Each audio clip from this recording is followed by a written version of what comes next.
Здравствуйте, дорогие рукодельницы, мои любимые подписчики и гости канала. Я буду делать синель, но я буду делать ее так в первый раз. У меня 6 лоскутов, квадратов вырезанных ткани белой, это белая бязь, размером 47 на 47 сантиметров.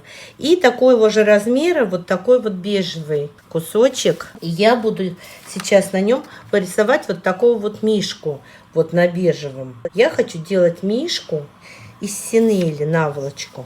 Что получится, я еще сама не знаю, но, конечно, я вам обязательно покажу. Я сейчас буду просто вот перерисую вот этот рисунок на ткань, на бежевую, и потом вам покажу, что буду делать дальше. Вот как-то так у меня получилось. Опять же, я не художник, но мишка виден. И теперь я этого мишку просто обстрочу через все слои. Но предварительно я все слои ткани скреплю булавками. Я рисовала простым карандашом. Где у меня плохо получалось, не туда рука шла, я в этих местах просто ластиком стирала лишний карандаш. Получились, конечно, вот такие вот некрасивые размазанные разводы, но я надеюсь, что при стирке они все исчезнут. В любом же случае это синель, и мы... Синель или синель, как правильно говорить? Я буду говорить синель. В любом случае при стирке это все должно исчезнуть. И я иду на машинку, буду строчить вот по этим линиям, которые я нарисовала. Я взяла бежевые нитки, вот такие. Хотя, может быть, стоит взять и потемнее. В конце концов, если будет плохо видно этого мишку, то я потом смогу прострочить более темными нитками или более светлыми, и там я уже смогу выбрать. А пока что я вот возьму вот такие чуть-чуть светлее ткани. Все прострочила. Я, кстати, хотела вам сказать, что я для того, чтобы строчить вот такое количество слоев ткани, 7 слоев, и я поэтому взяла новую иголку для того, чтобы строчить, чтобы она была острая. И сейчас я через 2 сантиметра провожу по своему мишке линии и буду делать потом перпендикулярные этим линиям, чтобы у меня получились квадраты. И потом по этим линиям я буду строчить. Вот так вот каждые 2 сантиметра. Вот здесь вот я хотела сказать, вот там, где у меня ручки-ножки, вот эти вот линии, я их не стала прострачивать. Я только голову отделила. А эти ручки-ножки у меня не прострочены, только нарисованы. Я так подумала, у меня какая-то тигра получается пока что. Небо в клеточку, друзья, в полосочку.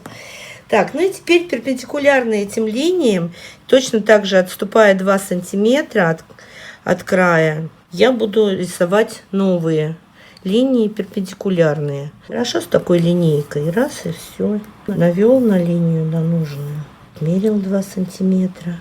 Дровнял, нарисовал. Все, готов. Весь мой медвежонок в клеточку. И по этим линиям я теперь буду строчить. Сначала параллельные вертикальные, потом параллельные горизонтальные.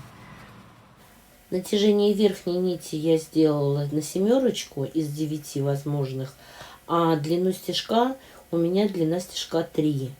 И я строчу все время в одном направлении. То есть прострочила, закончила, обрезала нитки и опять возвращаюсь в то же место, откуда начинала новый ряд. Готово, мишка мой весь в клеточку, прострочен. И теперь я беру опять линейку и карандаш. И вот по этим диагоналям, которые вот у меня пересечение строчек, я рисую вот эти диагональные линии. Здесь очень удобно, вообще ничего не надо отмерять. Прямо по пересечениям ниток я ориентируюсь. Если обратите внимание, у меня голова получилась отдельно. Я вот потом в 2 сантиметра отмеряла вот от строчки, а не от предыдущей линии. И поэтому у меня немножечко не совпадают линии. Вот, видите, на голове идет, а на теле вот здесь уже. Но я думаю, и надеюсь, по крайней мере, что это ничего страшного. Все, весь мишка мой разлинеен, разрисован. И теперь начинается самая главная работа. Для этой работы я взяла распарыватель. Мне надо вот по диагоналям в моих вот этих клеточках сделать разрезы. И чтобы первый разрез сделать, я вот так вот вкалываю свой распарыватель туда в глубину. При этом у меня не прорезается задняя сторона. Я стараюсь все слои прихватить. Но даже если я не все прихвачу, то это не страшно. Я потом второй раз могу прихватить. И я вот так вот распарывателем просто по своей линии разрезаю диагонали квадратов.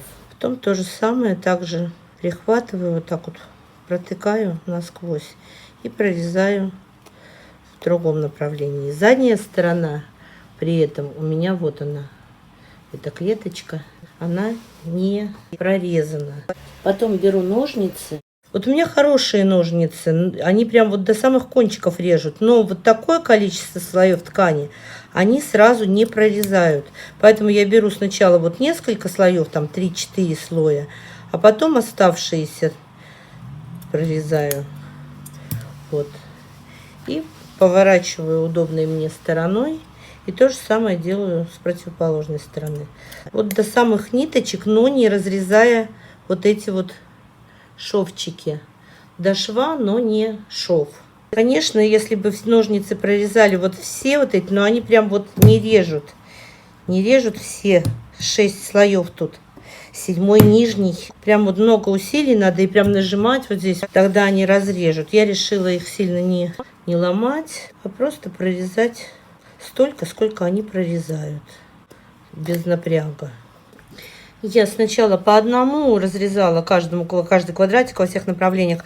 Потом решила немножко облегчить себе задачу. Сначала вот распарывателем я пропорола вот все вот эти верхние слои в одном ряду. Потом следующим шагом я вот кладу, как мне удобно резать. Я буду резать только вот эти вот стороны квадратиков. И даже при том, что я за один раз разрезаю только 3 слоя, а потом вторые 3 слоя в своих вот диагоналях, все равно быстрее, потому что я не кручу это полотно туда-сюда, не пристраиваюсь, а все время делаю все в одном направлении, и все получается очень быстро. И потом переворачиваю после того, как эту сторону разрезала. И точно так же, как мне удобно, буду резать вот эту сторону. Друзья, не забывайте подписываться и ставить лайки. Это очень способствует развитию канала. И, конечно, пишите комментарии. Посмотрите, что получилось вот после того, как я все разрезала. Оно даже сейчас уже, вот если вот так вот потереть, то уже высыпаются нитки. Но я знаю, что нужно сначала бросить в стиральную машинку. А вот здесь вот я не дорезала, сейчас дорежу. После стирки в стиральной машинке все это дело размахрится, но уже сейчас смотрится прикольно. Вот ниточки маленькие, прям вот вытаскиваются. Посмотрите, какой чудесный получился медвежонок. Я размахрила, постирала и потом еще щеткой размахрила его мех. Посмотрите, как мех выглядит поближе, если камеру поднести. По-моему, очень симпатичный медвежонок. Он как будто хочет обнять. Я единственное, конечно, я вам сейчас скажу свою ошибку. Нижние 6 слоев бязи белой я не постирала, прежде чем начать заниматься. И поэтому она подсела, и у меня возникли вот такие вот складочки на бежевой ткани. Потому что бежевая была постирана, а нижние слои нет. Не делайте мои ошибки. И еще я хочу сказать, что если бы я делала через 3 сантиметра клеточки, то, наверное, мех получился бы подлиннее. Но я не знаю, буду еще пробовать. Это вторая моя синель в жизни, в моей. Первую я делала летом из трикотажа. Вот это вот медвежонок уже вторая. Но я буду еще пробовать, мне понравилось. По-моему, получился очень милый, симпатичный. И мех на ощупь у медвежонка прямо очень нежный, мягенький. Если вам понравилось это видео, было полезным, ставьте лайк, пишите комментарии. И спасибо всем, кто досмотрел до конца.